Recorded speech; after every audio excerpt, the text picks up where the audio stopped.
दिल्ली विधानसभा चुनाव की अधिघोषणा जारी हो गई है और वहां मुख्य रूप से त्रिकोणीय मुकाबला है। एनडीए की तरफ से भारतीय जनता पार्टी है, तो इंडिया गठबंधन की तरफ से दो प्रमुख राजनीतिक दल आम आदमी पार्टी और कांग्रेस, ये दोनों ही चुनाव लड़ रही हैं। इस चुनाव में जीत एनडीए खेमा की होगी या इंडिया गठबंधन खेमा की, या तो जब चुनाव परिणाम आएंगे तभी पता चलेगा। लेकिन इस चुनाव ने इस प्रकार से एनडीए की तरफ से सिर्फ भारतीय जनता पार्टी है और इंडिया गठबंधन की तरफ से दो प्रमुख पार्टियां आम आदमी पार्टी और कांग्रेस पार्टी चुनाव लड़ रही है। एक दूसरे पर आरोप और प्रत्यारोप का दौर जारी है। उससे यह लगने लगा है कि कहीं इंडिया गठबंधन इस दिल्ली विधानसभा चुनाव के साथ ही टूटकर पूरी तरह से बिखर न जाए। वैसे तो इंडिया गठबंधन की जब नींव रखी जा रही थी, विपक्षी एकता के नाम पर नीतीश कुमार ने इसकी शुरुआत की थी, लेकिन इससे पहले कि यह मूर्त रूप ले पाता, कई मीटिंग विभिन्न विपक्षी राजनीतिक दलों की हुई। इंडिया गठबंधन की सारी रूपरेखा नाम को छोड़कर तय भी हो गई थी, लेकिन तभी नीतीश कुमार ने बिल्कुल यू टर्न ले लिया और इस गठबंधन को अपने रहमो करम पर छोड़कर अपना भाग्य भारतीय जनता पार्टी के साथ जोड़ दिया। और इसका लोकसभा चुनाव के दौरान उन्हें फायदा भी हुआ और मुख्यमंत्री की कुर्सी तो उनकी यथावत रही गई। इस इंडिया गठबंधन के निर्माण के बाद जब विधानसभा के 4 राज्यों में चुनाव हुए थे, तो खासकर राजस्थान और मध्य प्रदेश और छत्तीसगढ़ के चुनाव को लेकर इंडिया गठबंधन के घटक दल के बीच उस तय फार्मूले के आधार पर साथ साथ लड़ने की बात कही, लेकिन तब कांग्रेस ने उसे ठुकरा दिया था और कांग्रेस और समाजवादी पार्टी के शीर्ष नेताओं ने एक दूसरे के विरुद्ध बड़े अपमानजनक बातें भी कही थी। खैर, तब तो इंडिया गठबंधन दरक कर रह गया, लेकिन लोकसभा चुनाव के दौरान यह कुछ राज्यों में बिल्कुल टूट गया। खासकर पश्चिम बंगाल में तो यह टूटकर बिखर ही गया। ममता बनर्जी ने कांग्रेस को एक भी सीट देने से इनकार कर दिया। उत्तर प्रदेश में समाजवादी पार्टी के नेता अखिलेश यादव ने अगर प्रियंका गांधी की पहल पर कांग्रेस को सीट दी भी, तो घुटने पर लाकर इकाई अंक तक ही उसके टिकट रहने दिए, दर्जन तक भी ये नहीं पहुंच पाई। और उसके लिए अखिलेश यादव ने कांग्रेस को काफी नाक रगड़वाए थे।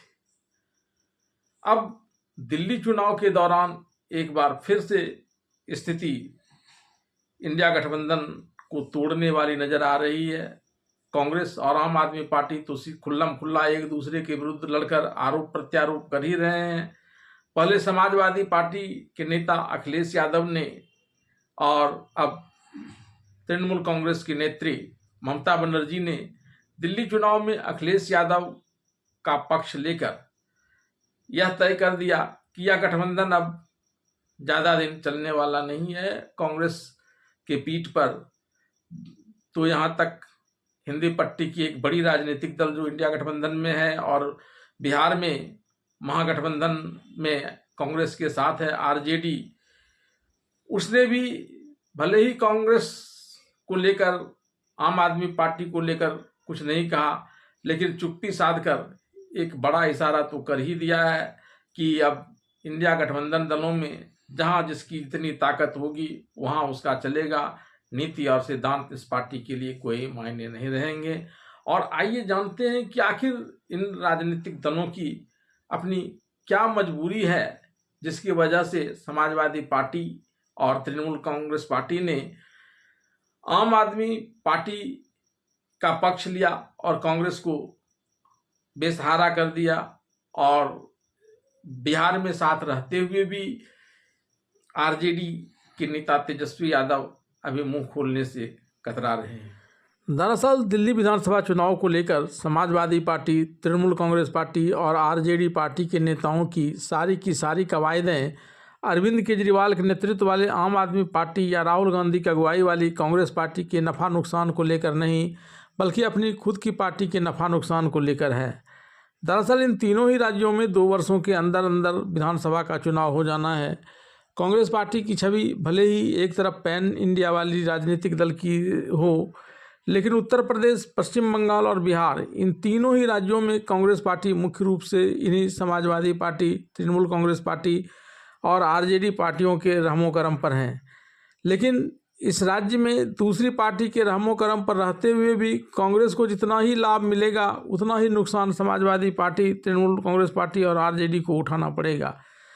लोकसभा चुनाव के दौरान उत्तर प्रदेश में समाजवादी पार्टी और पश्चिम बंगाल में तृणमूल कांग्रेस ने कांग्रेस को हाशिए पर रखकर कांग्रेस की ताकत और अपनी ताकत दोनों को बखूबी आजमा लिया था।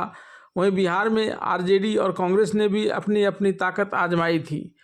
उत्तर प्रदेश में जहां समाजवादी पार्टी से कांग्रेस पार्टी का स्ट्राइक रेट काफ़ी अच्छा रहा, इसलिए वहां अब तक का सबसे बेहतरीन प्रदर्शन करते हुए अपने लोकसभा सदस्यों की संख्या 37 तक कर ली।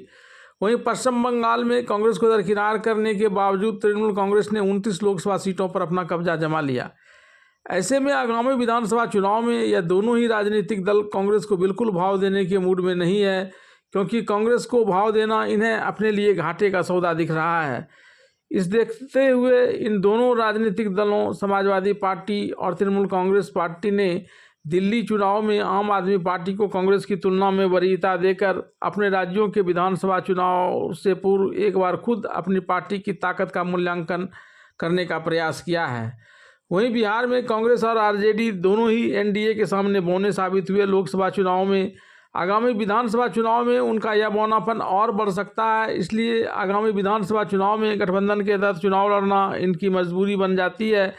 लेकिन यह आम आदमी पार्टी को भी नाराज करने के मूड में नहीं है, ताकि चुनाव में ज़रूरत पड़ने पर आम आदमी पार्टी का सहयोग भी लिया जा सके। यही कारण है कि आरजेडी के नेता तेजस्वी यादव दिल्ली विधानसभा चुनाव की अधिघोषणा जारी होने के बावजूद भी अपना पत्ता नहीं खोल रहे हैं। सिर्फ इतना भर कहकर अपने दामन पर दाग लगने से बचा रहे हैं कि इंडिया गठबंधन का निर्माण लोकसभा चुनाव के लिए हुआ था, विधानसभा चुनाव के लिए नहीं।